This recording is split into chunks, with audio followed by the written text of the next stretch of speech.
تیرے خلق کو حق نے عظیم کہا، تیرے خلق کو حق نے جمیل کیا۔ الحمدللہ رب العالمین والصلاة والسلام علی سید المرسلین، اما بعد فاعوذ باللہ من الشیطان الرجیم، بسم اللہ الرحمن الرحیم۔ الصلاة والسلام علیک یا رسول اللہ وعلی آلک واصحابک یا حبیب اللہ، الصلاة والسلام علیک یا نبی اللہ وعلی آلک واصحابک یا نور اللہ۔ ناظرین، ایک بار پھر پروگرام رسول عربی لے کر حاضر ہیں، اور الحمدللہ آج اس پروگرام میں ہم سیرت مصطفیٰ علیہ الصلوۃ والسلام کو جو مرحلہ وار بیان کر رہے ہیں، ہم نبی پاک علیہ الصلوۃ والسلام کی زندگی کے اس دور کی آج بات کریں گے جو پیارے آقا کے لیے بڑا مسرت کا دور تھا، بڑا مسرت کا وقت تھا۔ رمضان سن 8 سنہ ہجری تاریخ نبوت کا نہایت ہی عظیم الشان عنوان ہے۔ صرف 8 سالوں کے بعد نبی پاک علیہ الصلوۃ والسلام ایک فاتح اعظم کی شان و شوکت کے ساتھ اس مکہ شریف میں آپ نے نزول اجلال فرمایا، اور کعبۃ اللہ شریف میں اپنے سجدوں کے جمال و جلال سے خدا کے مقدس گھر کی عظمت کو سرفراز فرمایا۔ سبحان اللہ۔ لیکن یہاں ہو سکتا ہے ناظرین کے ذہنوں میں یہ سوال پیدا ہو کہ صلح حدیبیہ کے بعد تو یہ طے ہو گیا تھا کہ 10 سال تک فریقین کے درمیان کوئی جنگ نہ ہوگی، یہ 2 سال بعد ہی، کیونکہ صلح حدیبیہ سن 6 ہجری میں ہوتا ہے اور سن 8 ہجری میں مکہ فتح ہوتا ہے، تو یہ لڑائی کیسے ہو گئی، یہ جنگ کیوں ہوئی؟ اول تو اس میں لڑائی نہ ہو سکی، بلکہ الحمدللہ جس کو آپ کہیں کہ بڑی شان و شوکت کے ساتھ مسلمانوں کو مکے کی فتح نصیب ہوئی، لیکن یہ 2 سال بعد کیوں ہو گیا؟ تو اس کی تھوڑا سا میں پس منظر بیان کر دیتا ہوں۔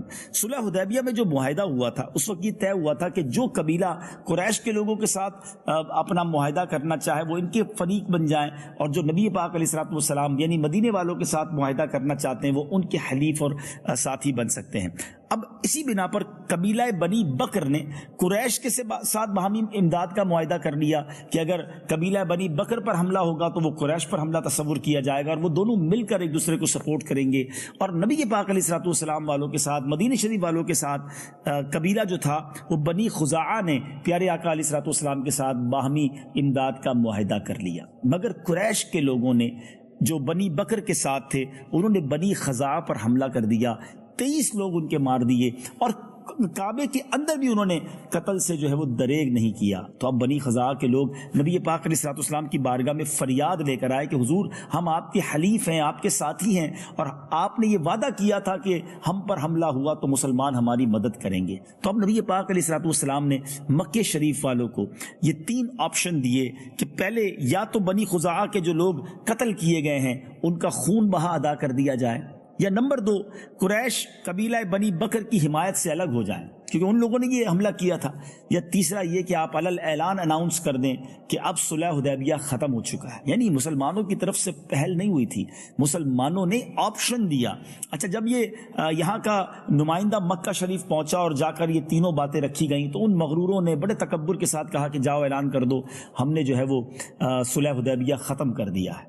یہ پیغام لے کر جو نبی پاک علیہ الصلوۃ والسلام کے قاصد تھے وہ تو واپس آ گئے، مگر اب مکے والوں کو گھبراہٹ شروع ہو گئی کہ یہ جیسے ہی پیغام جائے گا تو اب ہم پر حملہ کیا جا سکتا ہے، اور اب مسلمان وہ کمزور نہیں رہے، اب بڑی طاقت کے ساتھ حملہ ہوگا، اور ہو سکتا ہے کہ ہم مکے شریف کی جو حکمرانی ہمارے پاس ہے وہ ہمارے ہاتھوں سے چلی جائے۔ تو اب بڑی چالاکی کے ساتھ کوشش کی گئی کہ ابو سفیان کو بھیجا جائے اور کسی طرح صلح حدیبیہ کی پھر تجدید ہو جائے اور یہ معاہدہ جو ہے وہ کنٹینیو ہو جائے۔ تو ابو سفیان جو ہیں وہ مدینے پہنچتے ہیں، ان کی جو بیٹی ہیں، یاد رہے اب حالانکہ وہ صاحبزادی ام المومنین بن چکی ہیں، حضرت ام حبیبہ رضی اللہ تعالی عنہا، ابو سفیان ان کا والد ہے، وہ اپنی بیٹی کے پہلے گھر گئے، بستر پر بیٹھنا چاہا، بیٹی نے بیٹھنے نہ دیا۔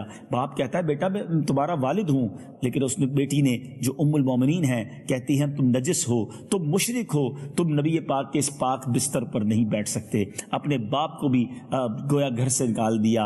ام حبیبہ رضی اللہ تعالی عنہا کا ایمان کیسا تھا، اور آج مجھے اور آپ کو یہ پکار پکار کر ایمان کہہ رہا ہے کہ سب سے پہلے تعظیم و توقیر ہے تو وہ نبی پاک علیہ الصلوۃ والسلام کی ہوگی۔ جو اللہ کے حبیب علیہ الصلوۃ والسلام کو نہیں مانتا یا ان کے فرامین دین یا ان کی شان میں معاذ اللہ کوئی گستاخی کرتا ہے تو اس کا پھر ہم سے کوئی رشتہ نہیں ہے. ہمارے سارے رشتے، ہماری ساری زندگی کی جو نعمتیں ہیں وہ پیارے آقا علیہ الصلوۃ والسلام کے ناموس پر اور نبی پاک علیہ الصلوۃ والسلام کے قدموں پر قربان ہیں. تو بہرحال ابو سفیان نے اس زمانے میں چالاکی سے کچھ کوشش تو کی کہ کسی طرح یہ لڑائی ٹل جائے، کسی طرح یہ معاملہ ٹل جائے، مگر اب مسلمانوں نے ارادہ کر لیا تھا اور نبی پاک علیہ الصلوۃ والسلام اپنے صحابہ کے ساتھ، اور یاد رہے ایک روایت کے مطابق 10,000 اور ایک روایت کے مطابق 12,000 کا لشکر تھا. ناظرین یہاں ایک بات سمجھنے والی ہے، سن 2 ہجری میں جب بدر کا مارکہ ہوتا ہے 313 مسلمان ہیں، اور سن 8 ہجری میں فتح مکہ ہوتی ہے. اب یہ صرف 5 سال کا فرق ہے. ودن 5 years 313 سے مسلمانوں کی تعداد 10 سے 12,000 کے لشکر تک پہنچ چکی ہے، اور یقیناً مرد گئے تھے تو کتنی خواتین بھی مدینہ منورہ میں موجود ہوں گی. تو سبحان اللہ، اب یہ نبی پاک علیہ الصلوۃ والسلام رمضان شریف میں 10 رمضان سن 8 ہجری کو پیارے آقا علیہ الصلوۃ والسلام مدینہ شریف سے ایک روایت کے مطابق 10,000 اور ایک روایت کے مطابق 12,000 مسلمانوں کا لشکر لے کر روانہ ہوئے. ایک عجب، جس کو آپ کہیں جاہو جلال تھا، ایک عجب سما تھا، ایک عجب روب تھا. بہرحال یہ لشکر اب روانہ ہوتا ہے. نبی پاک جب روانہ ہوئے، رمضان کا مہینہ تھا، میرے آقا روزے سے تھے، مگر مقام قدید پر جب نبی پاک پہنچے تو آپ نے سب لوگوں کے سامنے اپنی سواری پر بیٹھ کر پانی نوش فرمایا اور سب کو روزہ چھوڑنے کا حکم دے دیا. یاد رہے آپ پر اور آپ کے اصحاب نے سفر میں اور جہاد میں ہونے کی وجہ سے روزہ موقوف کر دیا، اور پھر یہ ہمیں بھی یوں سمجھیے کہ اجازت مل گئی کہ سفر کے اندر جو ہے وہ روزہ موقوف کیا جا سکتا ہے، مگر یاد رہے سفر کے بعد اس کی قضا کرنی ہوگی.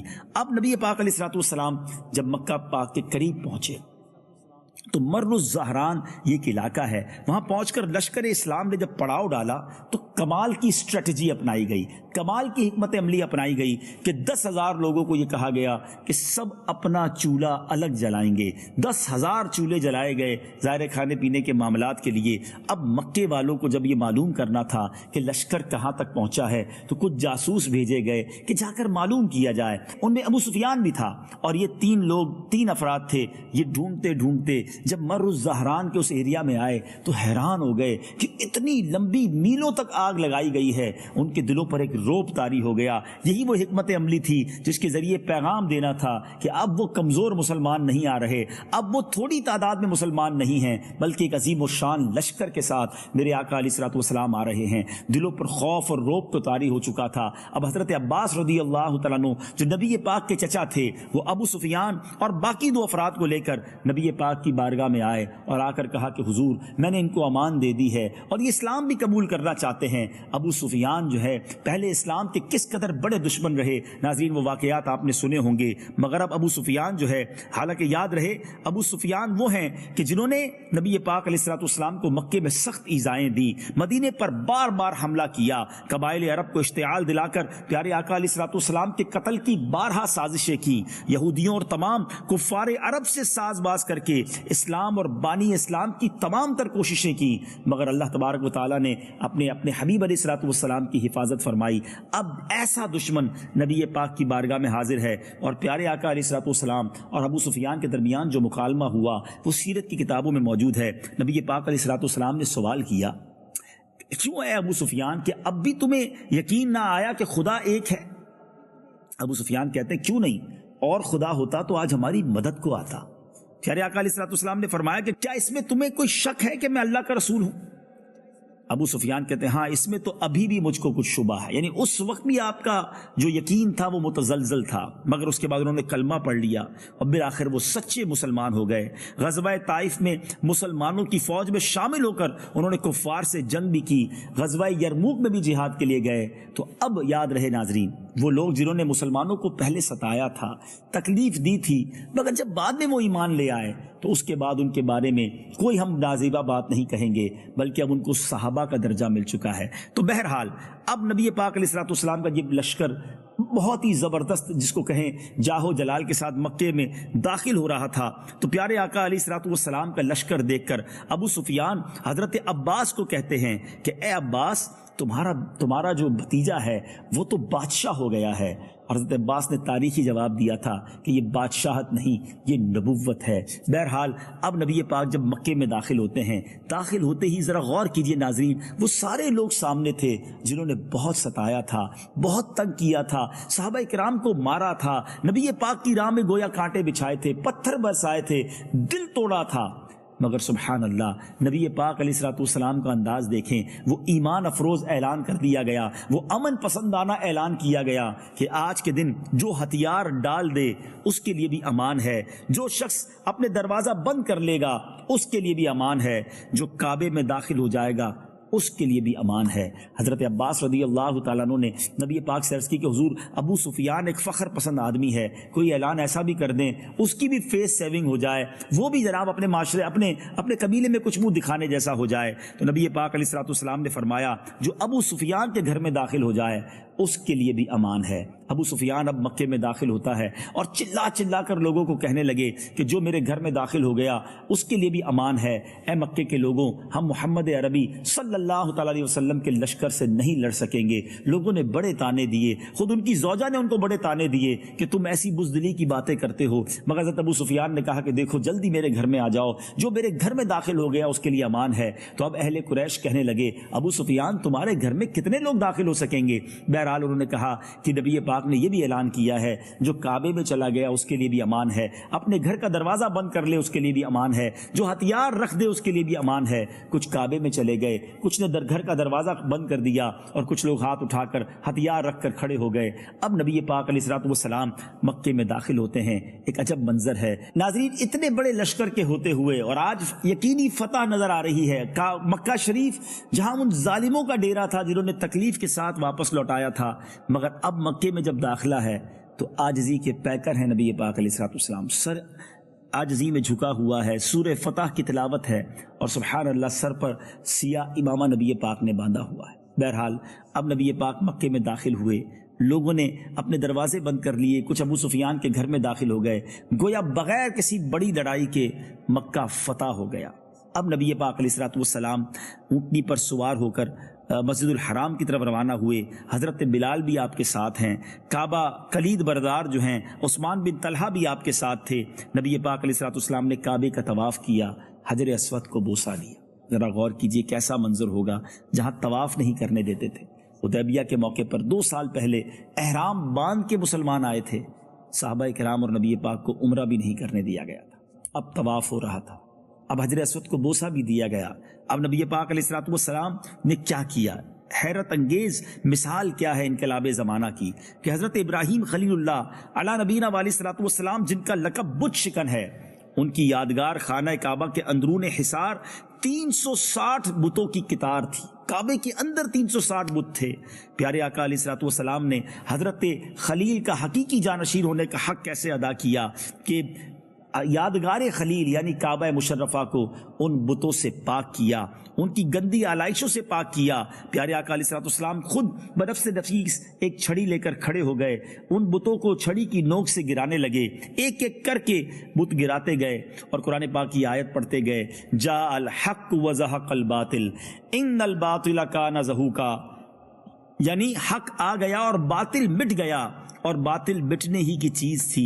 سبحان اللہ۔ پھر ان بتوں کو جو عین کعبے کے اندر تھے پیارے آقا نے حکم دیا کہ سب نکالے جائیں، چنانچہ وہ سب باہر نکالے گئے۔ یاد رہے انہی بتوں میں ان ظالموں نے حضرت ابراہیم اور حضرت اسماعیل کے بھی مجسمے بنائے ہوئے تھے، بہرحال وہ بھی باہر نکالے گئے۔ تمام بتوں سے جب کعبہ پاک ہو گیا، میرے آقا کعبے کے اندر تشریف لے گئے، اور حضرت اسامہ بن زید بھی تھے، حضرت بلال بھی تھے، حضرت عثمان بن طلحہ بھی تھے، کعبہ مشرفہ کے اندر گئے۔ کعبہ مشرفہ کے تمام گوشوں پر نبی پاک نے تکبیر پڑھی، 2 رکعت نماز بھی ادا فرمائی، اور اس کے بعد باہر تشریف لائے، اور کعبہ شریف سے باہر آ کر آپ نے جو کعبے کی چابی تھی عثمان بن طلحہ کو دی اور فرمایا، لو یہ کنجی ہمیشہ ہمیشہ کے لیے تم لوگوں میں رہے گی، یہ کنجی تم سے وہی چھینے گا جو ظالم ہوگا۔ سبحان اللہ۔ اس کے بعد نبی پاک علیہ الصلوۃ والسلام نے شہنشاہ اسلام کی حیثیت سے حرم الہی میں سب سے پہلا دربار عام منعقد فرمایا۔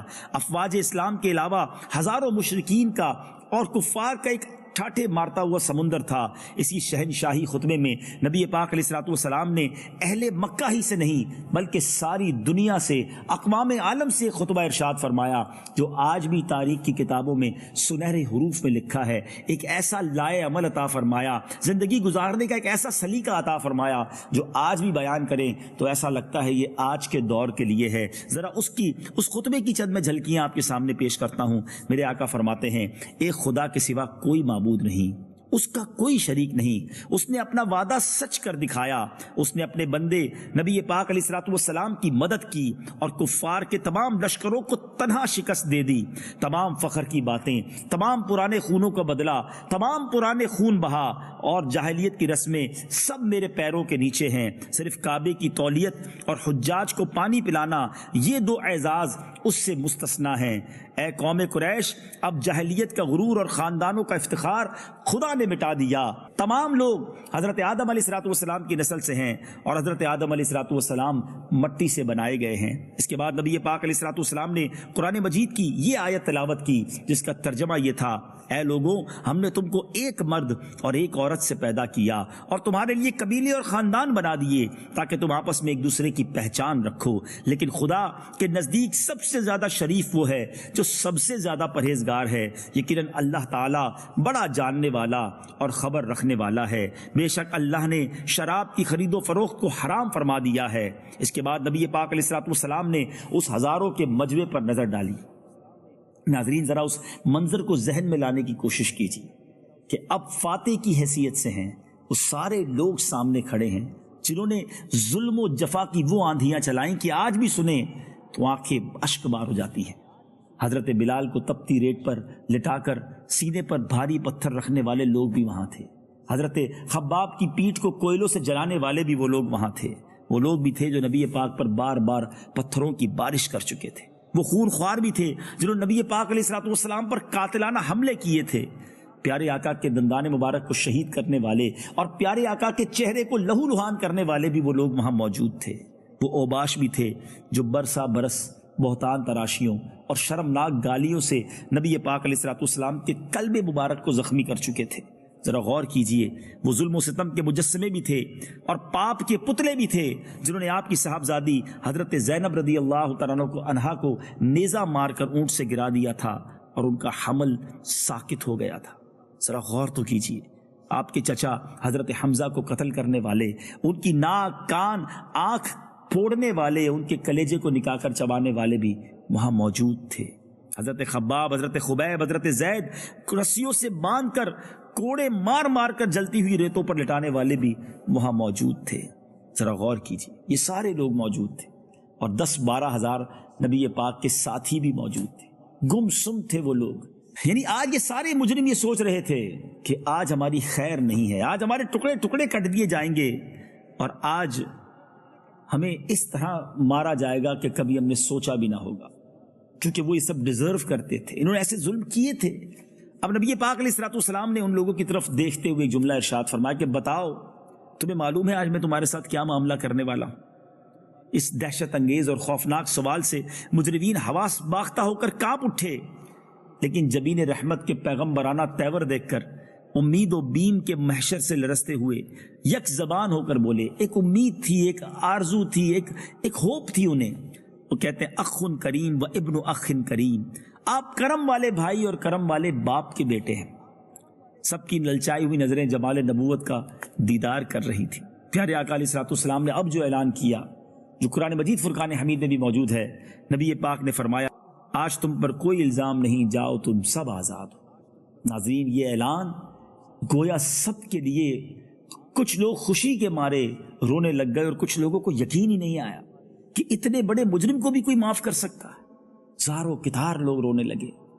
ناظرین، تاریخ نے یہ منظر نہیں دیکھا ہوگا کہ اتنے ظلم کرنے والوں کو اس طرح علی الاعلان معاف کیا گیا، اور صرف معاف نہیں کیا گیا بلکہ جب اب دیکھیں نا معافی کا فائدہ کیا ہوا۔ یہ بھی کیا جا سکتا تھا کہ سب کو قتل کر دیا جاتا، مگر ان کی نسلیں مسلمانوں کی دشمن رہتی، غیر مسلم رہتی، ریونج کی آگ، بدلے کی آگ رہتی۔ مگر اس معافی نے کیا کام کر دکھایا کہ اب وہاں مکے کی فضا ہی پلٹ گئی، عجیب انقلاب برپا ہو گیا۔ جہاں تاریک تھا، بے نور تھا اور سخت کالا تھا، کوئی پردے سے کیا نکلا کہ گھر گھر میں اجالا تھا۔ اب نعرہ تکبیر کی صداؤں سے مکہ گونجنے لگا اور بلند آواز سے کفاران مکہ نے کلمہ پڑھنا شروع کر دیا۔ نبی پاک کی اس رحم دلی کو اور اس معافی کو اتنا پازیٹیو لیا گیا کہ بڑی تعداد میں لوگ مسلمان ہو گئے۔ یہ ہے معافی کا فائدہ۔ بدلے سے دشمنی تو بڑھائی جا سکتی ہے، معافی سے دشمن کو اپنا بنایا جا سکتا ہے۔ کاش فتح مکہ کا یہ پیغام میں اور آپ لیں۔ آج قبائلی دشمنیوں میں مسلمان ملوث ہیں، آج خاندانی دشمنیوں میں مسلمان ملوث ہیں۔ آج بندہ کہتا ہے میں چھوڑوں گا نہیں، میں بدلہ ضرور لوں گا، میں نہیں لے سکوں گا تو میری اولاد بدلہ لے گی۔ یہ اسلام نہیں ہے، یہ نبی پاک کی تعلیمات نہیں ہیں۔ ناظرین، ایک سٹیپ اور آگے بڑھ کر نبی پاک نے کیا فرمایا؟ اب ظاہر ہے مکے سے جب صحابہ گئے تھے تو کچھ کی پراپرٹیز تھیں، یہاں پر کاروبار تھا جن پر کفار مکہ قابض ہو چکے تھے، مگر یہ کیسی معافی تھی کہ اب جب مہاجرین واپس مکے آئے تھے تو ہو سکتا ہے ان کے دلوں میں یہ امید ہو کہ اب ہماری پراپرٹیاں ہمارے گھر میں واپس ملیں گے، مگر نبی پاک علیہ الصلوۃ والسلام نے کیا خوب اعلان فرمایا، مہاجرین سے فرمایا کہ اپنی جائیدادیں خوشی خوشی مکے والوں کو تحفے میں دے دو۔ اللہ اکبر! وہ صحابہ بھی کیسے تھے، جب پیارے آقا نے معاف کیا انہوں نے بھی معاف کیا اور اپنی پراپرٹیز بھی واپس نہیں لیں۔ یہ ہے اسلام۔ فتح مکہ تاریخ کا وہ سنہرا باب ہے کہ جتنی بار پڑھیں ایمان تازہ ہوتا ہے۔ فتح مکہ معافی کا درس دیتا ہے، فتح مکہ درگزر کا درس دیتا ہے، فتح مکہ دل بڑا رکھنے کا درس دیتا ہے۔ اور اسلام جو پھیلا ہے یہ تلوار کے زور پہ نہیں، معافی اور درگزر سے پھیلا ہے۔ اتنے بڑے بڑے دشمنوں کو نبی پاک نے معاف کر دیا، ہم چھوٹی بات ناظرین معاف کرنے کے لیے تیار نہیں ہوتے۔ کاش میں بھی اس سے درس حاصل کروں اور آپ بھی یہ درس حاصل کریں۔ خاندانی دشمنیاں چھوڑ دیجئے، چھوٹی چھوٹی بات پر ہم نے رشتہ داریاں کاٹی ہوئی ہیں، فلاں ماموں کے گھر، فلاں چچا کے گھر، فلاں بھائی سے ہم بات نہیں کرتے۔ ایسا نہ کریں، اس ربیع الاول میں آگے بڑھیے۔ اگر کسی نے آپ کا دل دکھایا بھی ہے معاف کر دیجئے۔ کسی کے یہاں جانا آنا ختم کر دیا ہے، اس معاملے کو اب ختم کیجئے اور چلے جائیے اس کے گھر پر۔ اگر کوئی شرعی پرابلم نہیں تو رابطہ کر کے تحفہ لے کر جائیے، اور ہو سکتا ہے وہ آپ کو کہیں بھی کہ اچانک کیوں آئے ہو تو آپ کہیں کہ نبی پاک کے میلاد کا مہینہ آیا ہے، میں نے فتح مکہ کے بارے میں سنا ہے، نبی پاک نے تو بڑے بڑے جانی دشمنوں کو معاف کر دیا۔ بس آؤ بھائی ہم بھی مل کر رہتے ہیں، تھوڑی سی زندگی ہے، محبت کے ساتھ جینا سیکھ جائیں۔ اگر یہ درگزر معافی کا عنصر ہمارے دلوں میں آ جائے ناظرین تو ہمارا معاشرہ امن و امان کا گہوارہ بن سکتا ہے۔ اور یہی تو نبی پاک کی سیرت ہے کہ پڑھتے جائیں، امپلیمنٹ اپنی ذات پر کرتے جائیں اور زندگی اچھی گزارتے جائیں۔ اللہ کرے دل میں اتر جائے میری بات۔ مدنی چینل دیکھتے رہیے، اگلے پروگرام میں ایک بار پھر ملاقات ہوگی۔ اپنی دعاؤں میں یاد رکھیے گا، صلو علی الحبیب صلی اللہ تعالی علی محمد صلی اللہ علیہ وسلم۔ تیرے خلق کو حق نے عظیم